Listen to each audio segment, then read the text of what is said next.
Good afternoon and welcome to 365 Days of Stories with Theo Mayer. Here we are on day 140. This is week 20, the end of week 20, telling stories. And it is, of course, multiple of 7. So today's the day I will tell us a little bit more about my life as a steward.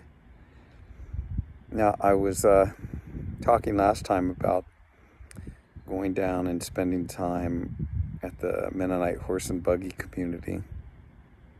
And it was interesting how things unfolded. Let's see. I was in Fairfield, Iowa. I moved to Cincinnati, Ohio, which put me 3 hours away from Bowling Green, Kentucky, where the community was. And when I moved to Cincinnati,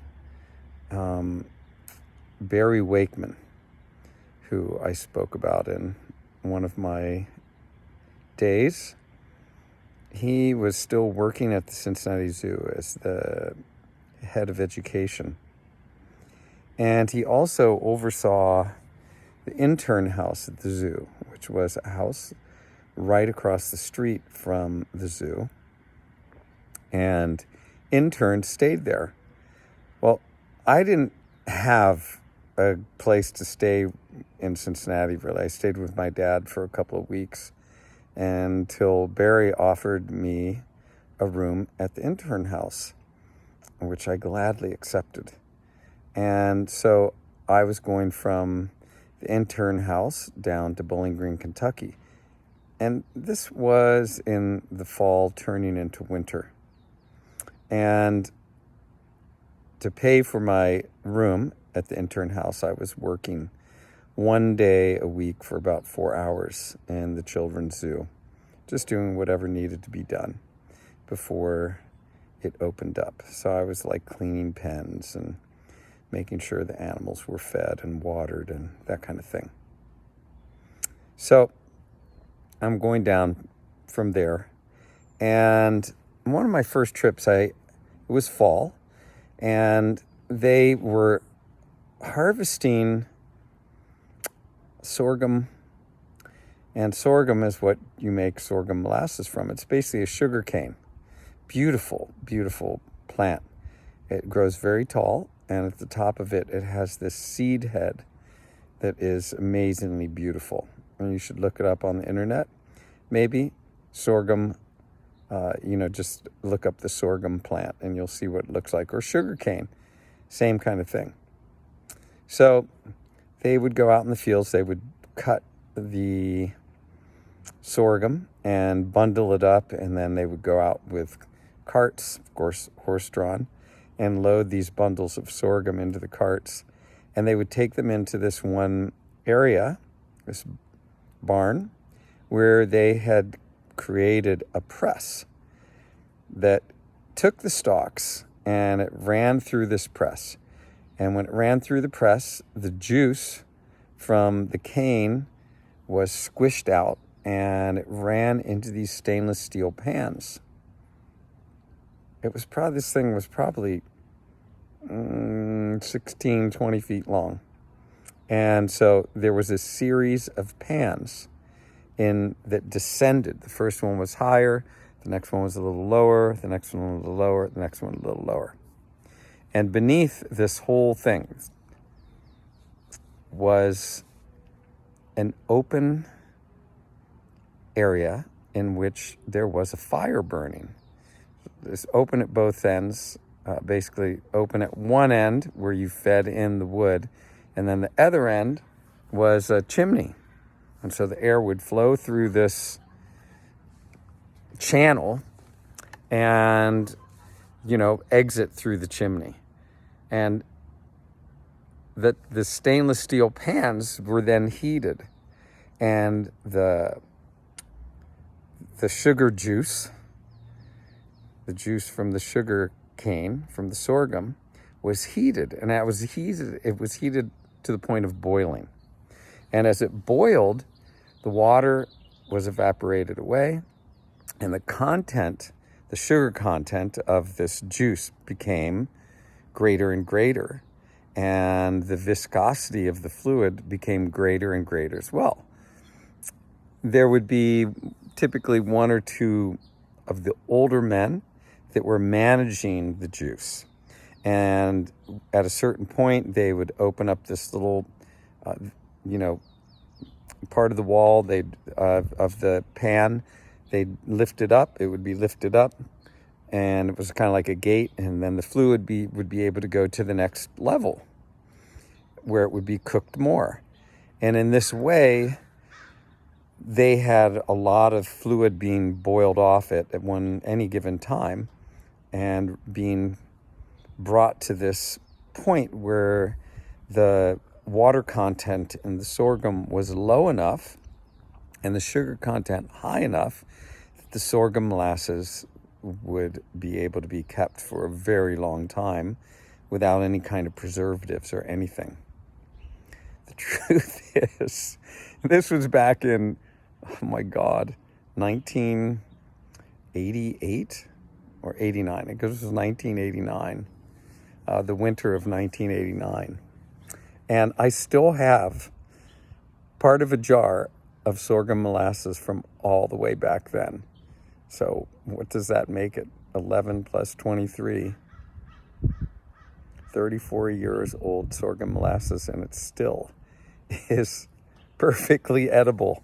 It's fine.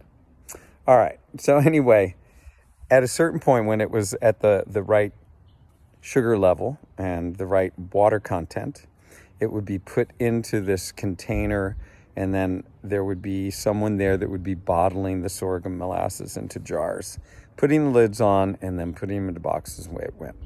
Now, when I went down there, they still had sorghum molasses from the year before. It was labeled, it was beautiful stuff, all in cases and ready to go. And I had brought,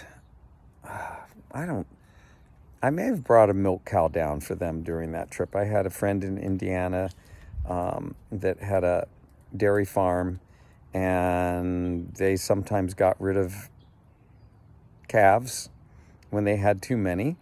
And so I brought them 3 different milk cows in the back of my little Mazda pickup truck. I built this little wooden container and brought them down in that. They weren't very big. It wasn't like they were huge cows or anything, but they were big enough that they'd been weaned off their mothers and were, ready to be independent. And so the community was happy to get some cows in that they could raise to be milkers. All right, so anyway, in exchange for my work or something, they loaded me up with cases of sorghum molasses, 1-year-old sorghum molasses. And so I go back to Cincinnati with all these cases of sorghum molasses. I cannot communicate well enough, I don't think, how amazing it was to be in that room where the juice was being boiled away and turned into molasses. One, it was cold out there, it was fall, late fall, and the temperature outside was in the 30s or 40s. And you'd get into that barn and the cookhouse, and it was warm, and there's steam coming off of sugarcane juice that had the most incredible aroma, and there's a fire going, and it was just incredible. It's just one of these scenes that stays with you for the rest of your life. And where do we see those things anymore? Daggone it. It's like all this beautiful stuff that used to happen, that people used to do to create these beautiful food products, has been taken over by these huge corporations that create food for us that half the time isn't even food. Anyway, the Mennonites, when it comes to food, my goodness, they have it going on. Best food. So I go back to Cincinnati with boxes full of sorghum molasses. And the thought is, okay, I'm going to sell this. Then this way, I'm going to make the money for bringing the calf down, or for the time that I spent helping them. They were very, grateful for the time that I put in helping them. And I was very enthusiastic worker because I was amazed by what I saw going on in that community. So I start calling places to sell sorghum molasses. And one of the places that I sold the molasses to was a place called Jungle Jim's. It's kind of like, a open container kind of store, kind of like Costco is. It was smaller than a Costco, but it was that same idea where, they would open up cases and, you just pull your food from the cases. And so the prices were, less than at other places, and you could buy more for less. So a lot of people went there. They ended up buying almost all of my sorghum molasses. I did, however, have some cases left over, and I started to call around, and eventually I ended up taking my molasses to a guy that ran an organic market twice a week. I think it was Wednesdays and Saturdays or Sundays. Maybe there was one other day. He was open, and people come in, buy organic produce, which in Cincinnati, Ohio, there wasn't a lot of that. And at some point, I'm going to tell you what happened as a result of meeting David Rosenberg, who ran Wooden Shoe Gardens. Well, I'll tell you right now. So I go there with sorghum molasses, and it's wintertime, and it's cold. And David Rosenberg has an 11-acre farm. It's kind of right off of Winton Road. It was only about maybe 5 miles from where I had grown up in Cincinnati, Ohio. And it was very near the Procter & Gamble plant, Ivorydale. Though, thank goodness, the wind typically blew in a direction where any of the fumes from that facility blew away from Wooden Shoe Gardens. So he had a little organic operation going down there. And I get there and we start talking, and he finds out a little bit about me and my interest in farming and, the Mennonites and da-da-da-da. And he says, I'm looking for someone to help out this year to help grow, everything that I grow. In fact, I'd like to really expand out, he said, and grow a wide variety of vegetables, because David typically concentrated on lettuce varieties and sold his lettuces to restaurants throughout the area at a pretty good price. So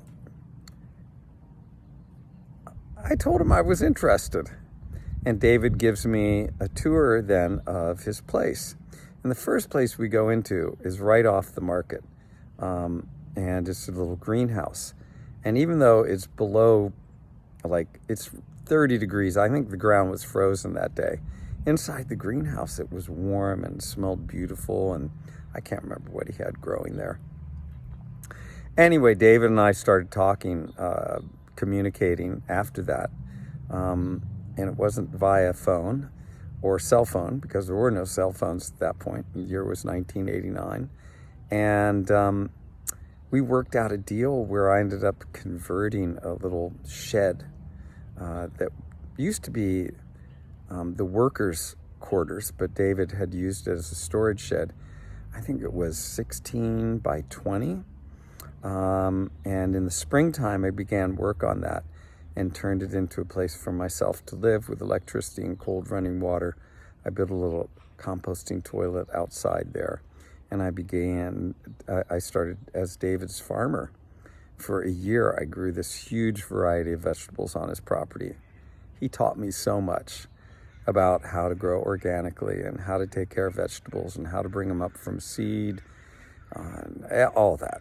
It was quite an amazing thing to spend that year with him. All right, so I'm going to stop here. And next week, there'll be more stories about living with the Mennonites, and maybe then more about being with David Rosenberg as well. Have a good rest of your day.